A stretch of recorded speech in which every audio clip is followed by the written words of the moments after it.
there too. I'm Matt Pierce, and this is... I'm Andy Owen, and now we're live on YouTube. There we go. Hey YouTube, I'm Matt Pierce. Andy, we already said that. Facebook. We're going to simulcast here, so we're going to be talking to both of you guys. But if you have questions, comments, thoughts, we want to hear from you guys. We're going to be talking about, we've been deep in video creation, and one of the challenges with any video creation is getting good audio. So how do you go about getting good audio? Well, it depends on what type of video you're shooting. So what are some types of videos we might want to shoot, Andy? Oh, we could do scripted videos with characters. We could do product demos. We could do learning videos. Why am I forgetting what kind of videos you can do? You can do all sorts of videos. Anything you want. But some of them have multiple people, some will have only one person. It really depends on what you're doing, and the microphone you choose is going to really depend on the type of video you're doing. So let's knock out some of the ones that are good for solos. So that means it's just you're talking, you're doing voiceover, or you're just going to be live, right? One, and I'm not recommending necessarily these headphones, but if you use headphones, how do I look? I mean, it looks good. It looks good, right? You know, it's not necessarily... Don't put them on backwards. Yeah. Okay, so headphones like this are a little bit tough. So you got a microphone on the side. You want to make sure there's a little space here. I personally don't like headsets. I feel like it's okay. They do a good job. You need decent quality ones. Yeah, this is one of those situations where if you've got nothing else, this is a great solution. It's better than the on-camera microphone in almost any situation. So I actually like to do this when I do my microphone recording, giving my voice a chance to go over the top, but you still have to be careful because it will catch your plosives, popping sounds, and you know, also the breathing noises. Yeah, and those of us with beards, you want to make sure it doesn't scratch too much because that's just a noise no one wants to listen to. So headphones, good alternative for if you're solo. The next one I think I really like a lot better, sorry for ducking down here, is a condenser microphone. Yeah, this one's pretty too. This is the Blue Yeti. We've tested it out. It's one of our favorite microphones. It's a fantastic buy for about between 100 and 120 bucks if you can get it on sale. Great though, I'm talking at like this, right? And I do need some distance. You don't want to be too close to it unless you're going to get really intimate with your viewers. You want you know, you can do that. But the one thing I found is you need a pop filter. Yeah. So a pop filter, for those who don't know, what is a pop filter? Pop filter is going to basically go in between you and the microphone. It's going to get rid of a lot of the, like you were mentioning, the plosives, the sounds that you would be expelling from your mouth that necessarily, or that we don't necessarily hear in real life, but on the video it's going to pick up kind of harshly.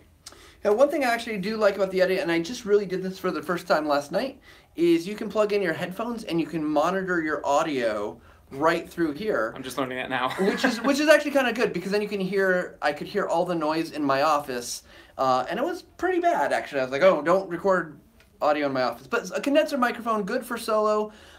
This also has cardioid, different settings for you. It can go like cardioid, you can do kind of omnidirectional or bidirectional, which means in theory, we could set this up and we could be having both sides of the microphone picking us up. Right. And oh, somebody just mentioned the Yeti Pro gives you XLR, which is great. It's awesome if you have XLR. Problem I find that most people have is they don't have a way to take XLR in. Right, and so you either need an adapter to be able to go into, say, your computer or camera, or you maybe use an audio recorder. Such as the Zoom, where it does have an XLR in. But again, this is a whole nother thing now. Now it's not just a microphone and a computer. We're adding steps. So it's a great choice, but it adds complications if you're trying to do something simple. Oh, stuff's falling. That wasn't the microphone. Was not the microphone, just cords. Speaking of that, I was going to say, you may pick up on the fact that we're talking about microphones, but we're not really using a microphone right now. Don't hate us. You know what you could do to help us, though? We are currently trying to find some good solutions for iPhone mics. We know they're out there. We've seen quite a few. What's your favorite? Do you guys have a favorite microphone that you plug into, say, an iPhone, especially with the Lightning jack? Yeah, something that will improve this situation. I will say with the condenser microphones, before we move on, is there are lots of different condenser microphones. The Audio-Technica 2020, there's, if you want to go a little bit cheaper, the Snowball. There's a number of different microphones out there, variety of price points. We actually have a blog post you could go check out at techsmith.com/blogs. Talks about different microphones, but just know that, again, that's really great for voiceover and solo kind of recordings. You might get that interview style, but it's, you know, it is what it is. So if you're recording productions like we've been recording the past week, though, past month, then you're going to be recording groups. And we have this happen a lot where we have, you know, one main person that we're recording, so we get used to setting a lavalier microphone on them, which most of you are familiar with as I drop more things. In our case, we're using these wireless Sennheisers. I forget the number. See if Barrett was here, he'd be able to tell me. Somewhere G3. I was going to say somewhere Barrett's going, it's a G3! But anyway, so this is the wireless mic pack, and of course it has a receiver that you would plug into the camera as well. And Rose, just to answer your question, on Facebook, Rose is asking, what are we using right now? We're actually just using our iPhones to push this through. And iPhone, actually, I find it does, in this scenario, it does pretty good. Right. But when you're doing maybe higher end productions, you've got to just be mindful of it's going to be not as good as, say, like the Sennheisers. I actually really like the Sennheiser. Now, the benefit, of course, you have a lavalier. So why would I use a lavalier versus, say, a desktop mic or like something else like a shotgun? Well, if the visual in that case wasn't enough to tell you why, that's why, because it looks better. Because honestly, if we're trying to do a production where we're not calling attention to the fact that we're doing a production, then we want to hide the mic a little better. So a lavalier is a good option for just kind of having it there. Another tip, though, too, as Matt's demonstrating right now, don't leave the cord outside the shirt, because then now we're pointing out that we've got a lavalier microphone. So normally he'd run it up through the shirt and clip it on. Actually, I learned, because I was doing some research, one of the best practice, because if you have to mic someone else up, it's kind of weird, like, hey, Andy, can I, no. Right. Actually take it off the pack, and it's called fishing it down. Have them run it down instead of going up. Let gravity do the job for you. It's a lot easier. Oh, yeah. So that works well if you're recording one person primarily, and it can happen. I mean, you can work it with 2 people, 3 people. You need, first of all, you need multiple packs, and they're not cheap. On top of that, the more you have, the more radio frequencies you're going to be using. Not a big deal, but you also need more inputs on the camera that you're using, and then we start having a problem. So again, are we looking at using an audio recorder? And it just becomes complicated over 1 or 2. Yeah, and what I found with these, there's actually a cord that goes out, and you just, if you have a DSLR, just plug it into your DSLR camera. The nice thing about that is you're going to get automatic audio and visual sync. So that means the things that they're saying are going to be synced up, and you don't have to do that in post. It's not a big deal if you have to do that in post, but it's something just to be aware of, because it means less work for you guys, and you still get really good sound quality. Right. Your camera, your DSLR camera, usually just doesn't sound good. No, the onboard mic on those isn't good, yeah. And the more syncing you have to do later on, the more time it's going to take. So it really is just like cut down the amount of things you do. There's syncing software out there, but again, every time you add something like this, it either adds money or time. So if we're trying to cut down on those things, then straight into the camera is your best bet. And time is money. Time is money. Time is money all over the place. Well, I want to talk about these a little bit more, because I think digital recorders are kind of interesting. This one is a little worse for wear. But this one's a little beat up. It's had its time, but I'm missing a battery cap. So these are interesting because, one, again, you can plug your microphones into it, but also, if in need be, it acts as a microphone. It's got a mic on it, although there's really, I mean, if I set this here, I could probably record. Yeah, it would be a little bit tough. It's not a great option. So some of you have seen like the bendy tripods, the Gorilla tripods. This does have a thread in the back, so if you needed to thread mount it to something, you could do that. And then you could hold it and walk around with it. But again, this is one of those situations where now we're obviously showing the technology that we're using in the video. So unless you can kind of keep it down just off camera, you don't want to necessarily stick this in your talent's face. Yeah, I want to answer one question, and this is getting a little deep, and I don't want to go too far in it just because of time and stuff like that, but John Marston says, he's talking about Camtasia, and we work for the company that makes Camtasia, and he's talking about doing post-production in Camtasia, and actually most of the things you can do, I mean, obviously there's some things you can't do in Camtasia, we're well aware of that, but syncing audio and video is something I actually do a lot of. It's just a matter of what you have to do is look at your waveforms. You see the audio source from the camera, or whatever the native source is, and then your secondary audio, let's say it's your digital recorder, and then you match that up. One thing that really, really helps, and this is a tip for all you guys if you're out there, is when you're getting your camera video, have your person, before you start recording, put their hands together, make sure you can see them on camera, and then boom. And John says he's not talking about syncing, but that's okay. We know there's some limitations. I know that's something that's on things that our product team is looking at. So best we can talk about.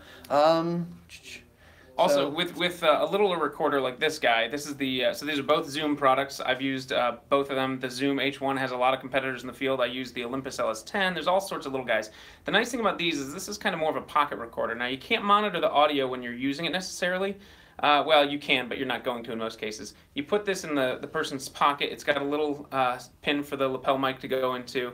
And then you just stick it in their pocket and kind of record them as you walk around. So now we're not worried about the radio frequency of the lapel mic. We're not worried about necessarily the person being rooted to the spot because that's where the microphone is. So it's a nice mobile option. Again, the problem is you can't monitor. You need to make sure you got new batteries. You need to make sure that that plug didn't get pulled out when it went in the person's pocket, etc. So I've used these a couple times around here too when we've done kind of walk and talk videos. They make life a little bit easier. absolutely. Okay, so I think we've got one microphone left we're going to talk about. Lost a little bit of my light on this side. Two microphones. Two microphones. We got two. We got Similar style. similar style. The shotgun microphone. So this is a Rode. I don't think I've ever. Oops. Cord don't. Didn't hit me, but that was close. Whew, I don't think I've ever actually used this one, but the other one. Oh, well, let me talk about it for a second. You talk about that The one. beautiful thing about the Rode mics, and I think this is probably one of the more popular mics that people are using nowadays, especially with DSLRs, is it comes, and they finally, I think, perfected the springs a lot better. So this has got a shock absorber built right onto it, so if you're walking around or you're filming, and the camera moves a little bit, you're not going to hear a lot of that jostling noise. It's simple to use. There's only one or two switches for changing decibel levels. This one in particular has a case for, I can't get it off, but it's got a case for a 9-volt battery. Rode now makes some that don't need batteries. They use phantom power from the plug, so that means you just stick it into the camera, powers itself, which is really nice so that you don't lose battery life. And you just, did you say, are we brothers? We're not brothers. We look like it though, right? Like brothers from different mothers. Well. But no, we just happen to have beards, and I have no hair, so. Right. And we're both white guys. I don't know. Sorry about that. Yeah, we're stuck. We're working on it. Here, let's bring up this guy, because this is, I think, a little bit more impressive in terms of the shotgun mic goes. So this is a windscreen, and sometimes a furry thing they call a dead cat. It's not pretty, but it is. It helps to reduce any wind noise, or again, kind of like a pop filter, sort of. Speaking of which, actually, do you mind if I real quick show that there is actually a pop filter inside of this? So it's a pop filter with a dead cat over it. Yeah, definitely. Never going to be able to get that back on now. Now, this is an Audio Technica shotgun microphone and a boom pole. And so what we can do, if I'm gonna back up here. Let me tighten this down so I don't hit you. Please. So if I was recording this, here I would obviously be in shot, but I can just go right above camera. You don't have to, don't see. On one phone I can see it, but you can just see above. And I just have to have it up and above and out of the shot. Yep. And then as I talk, now the other thing is, he's not pointing it directly at my mouth, he's pointing it just in front of my face to catch my audio as it comes out. So this one for us has been the go-to microphone for the past few weeks when we do big group shots, because honestly, like I said earlier, too many lavalier microphones causes a bit of complication, needs too many inputs. This has been nice and easy to monitor. We've actually been using the Zoom H4n recorder, which is this big guy. We plug one of the XLR inputs in from the boom mic, and actually I use that thread and I put it on a threaded tripod mount, so I don't have to hold this. I just set it down, put the plug in, put my headphones in, and I can monitor audio. And then syncing later on is so much easier. Yeah, and I think a couple of things that I've really liked about having a boom mic is, one, as a person who's on camera oftentimes, that it's not in my way. I don't usually have to see it. I don't feel like it. There's no wires to look kind of obstructive. And then here's the thing about a boom pole. They are going to get heavy, and this one is actually fairly light. It's I think it's an aluminum. This is brand by K-Tech, but you're going to want something that somebody's going to be able to hold for a while. And there's some tricks on how to hold we won't go into today. But shotgun mics, we had, I think, 5 people in a room doing a video, and it was it's easier. It's not going to be perfect, but it's easier to move this around than try to get everyone lobbed up. And frankly, who can afford 5 wireless lapels? We sure can't. Well, and there's still some technique to it too, because as you're holding this, whoever's doing the recording, is back here, and actually it's a lot more extended typically. But any movement I make on this can be picked up as audio. So not only do you have to remain still when you're moving it around, you can't be sliding your hands around, you can't be adjusting things. If this rattles, see, this one's seen its better days. We've used this and abused this, so it makes noise. It has problems. But overall, this is my go-to for a group shot. Yeah. So definitely I would think about, if you're going to be doing lots of video with lots of people, a good shotgun is a good option. Yep. You do need something for XLR. Someone's asking over on YouTube if we suggest the Zoom H1. And again, just to reiterate, I do. You can't monitor it. I like this for walk and talks. I filmed weddings in a past life. This is great for something like that. You can put it in a person's pocket and be far away from them without worrying about losing the radio frequency. I have another one that's very similar that I actually really like. It's a little bit bigger than the Zoom H1. I'm trying to think of the brand. It's escaping me right now. It's a personal device, and I've actually recorded a podcast episode in the back of a convertible with the top down, and it sounded really good. Which was that? You can't remember the name. I don't remember the name. Putting him on the spot. But yeah, I have a podcast episode out there we record. That's awesome. And I mean, there's some wind noise. You'd expect some wind noise, some traffic noise, but at that point, it's ambient sound. I mean, it's not distracting, and that's what's important. Yep, and a little bit of cleanup and actually worked pretty well. So gosh, now we do look like brothers. Now that they've said that, that's all I can see. Brother. Sorry. So John's asking now, in a conference setup, can you have an input from the mixing board as well as using the onboard mics for catching the audience? For catching the audience? Oh, like audience questions, maybe? You could definitely do a mixing board. We actually do, at TechSmith, one of the things that we do every Monday morning, it's an internal meeting that we have, and we use we do some streaming to people who are remote workers, or we don't have a conference room big enough for everybody, and we have multiple mics going in. But he's asking, can you use the Zoom to do that? It depends on the inputs. Probably not that one. Right, I was going to say, this one, no, I wouldn't necessarily. It's just not... So this one has 2 inputs. He said because of the 4 inputs. This one on the bottom has 2 XLR inputs. I think it's a 6 that has 4. Right, yes, I'm sorry. There is another one that has more. Ours just has 2. So in this case, no, we wouldn't do that. But I think you could. You absolutely could do that.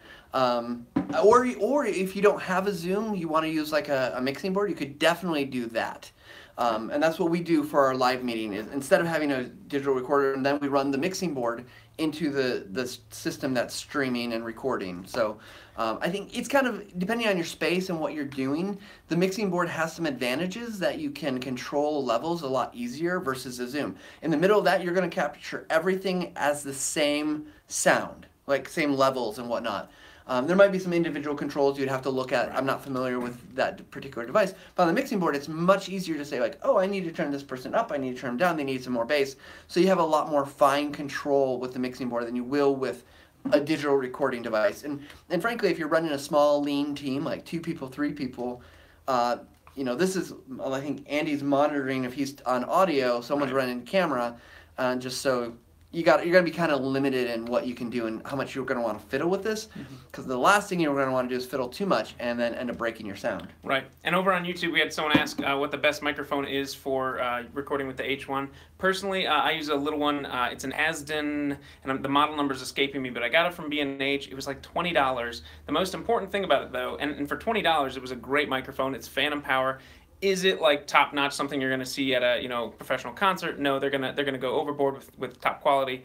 It worked for me for 9 years. I used these things, replaced them a couple times, but not because I needed to, just because I'm paranoid. The most important thing with this, though, if you're going to run one of these little recorders in someone's pocket, this is the type of jack you want to find, an L-shaped jack, so that when it goes in, it sits flat against the recorder and doesn't stick out straight in their pocket, because that's going to cause all sorts of problems. So L-shaped jack if you're recording with this dropped in someone's pocket. L-shaped jacks will change your life. Yeah, they're fantastic. So, I guess, anything else we want to talk about microphones? Any other questions from you guys? We'll hang out for just another minute or two or so, just so we thank you for your participation. Yeah, some great questions. We don't know everything about every microphone there is or every setup there is. We just want to share what we're learning as we're going through, and hopefully in the next month or so, we've got some things we're going to be able to show off, and then we can really talk about what we've done, and it's going to be exciting. Speaking of audio recording, one thing we didn't talk about because we were focused on microphones here was rooms. When you're recording, knowing the sound that's actually in your room, because like right now we have a pretty quiet room, although the people in the room next to us may not agree. But you do want to be aware of room noise from the room you're in, as well as from the hallway outside. The air conditioning, the HVAC, you're not going to have a lot of control over that in many cases in an office. Refrigerators, are they running near you?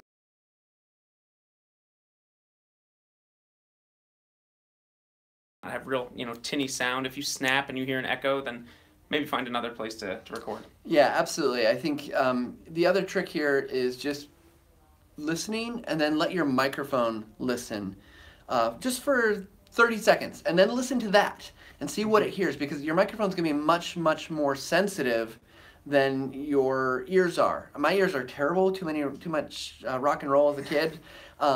So it picks up things that I don't hear. Like I noticed that when I was doing some recording last night with the Blue Yeti, I was like, oh my gosh, I can hear everything. And you just got to be wary. But the thing is, if it's constant static, kind of, not static, but constant noise that's always staying the same, you can remove that pretty easily. Camtasia has a noise remover. You could use Audacity. You could use Audition. I mean, whatever your audio tool of choice is, usually has some kind of noise removal. That's a good point, because worse than the HVAC sound being in your video is the HVAC sound turning off while it's in your video. So if you have it and it's steady, that's fine. You can either live with it or you have a better chance of removing it. But if it goes off, then your sound's going to completely change, and it can be somewhat disheartening. So yeah. Well, it looks like, I don't know if we have any other questions here. Yeah, John's talking, and Facebook, John's talking about sound bouncing off of walls or echoes and room. Yeah, in fact, Andy snaps, I like to clap, so I'm not going to do it because I don't want to blow out the microphone here. But I mean, you can see one thing you can look around for, and you can usually tell and predict, is the size of the room too big, and lots of hard surfaces. If you have lots of hard surfaces like your desk or walls and just drywall, you're going to want things to soften that up, whether that's soft furniture, whether it's chairs, a couch, or putting blankets up, or just doing things to get a bookcase and fill it with books. Those things are going to dampen the sound and make it less hollow and echoey. And even I mean, you can tell from our background here, we're actually facing a corner right now instead of a flat wall. So that's just another thing where the sound's not going to bounce directly back at us. So. Well, your sound's bouncing directly back at me, but hits the wall, comes back, and it's kind of But I sound good, so it's not a problem. John also adds, conference room bad, hotel room's usually better. Even better is taking the comforter off your hotel bed, if it's clean, and go ahead and put that over your head. Seriously. It just... I believe you. It's a great tip. It's a good idea. What happens is... Or knock the wall down, they say. Ben, I'm not sure we have that capability, but yes, if you can do that, then... I wouldn't. Oh, well, or treat your wall with get acoustic foam. I mean, it gets pricey, but you can. Yep. Should we take a walk? We should take a walk. This is gonna be hard. Now we're gonna have different views because we got different. Hey guys, so Andy's behind me. See, should I walk backwards so we can actually still see Matt? No, you'll try. All right, I will fall. I'll fall down. We're gonna move fast because we have long hallways. Pardon us. I shouldn't be running now. Now I'm gonna be out of breath for this video. That's okay.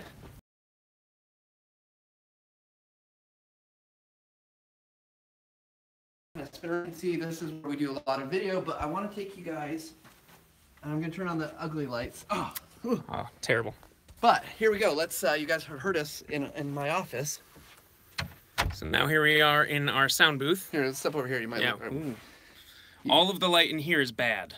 Yes, not good light. But look at the walls. This is this is something that you can do to your walls. Now, this is not cheap. It's not free. Man, I'm out of breath. I know. We have a long hallway here. So. It looked a lot. It's actually a lot longer than it looked when we were walking down here. But you can see the acoustic foam here, and what it does is just dampens and sucks in the sound and the bounce. And I think it sounds pretty good. And even better. We didn't talk about the pop filter before. We did. Yeah, that's right. We did talk about the pop filter. Even better, and I'll just come over this corner. And, oh man, gotta keep the same view. Sorry. I can't see you. Is this if you talk into the corner now? In particular, I'm gonna go this way, Andy. Oh, whoosh. That corner has what's called a bass trap, and it really it does a really good job with your voice. Those are awesome.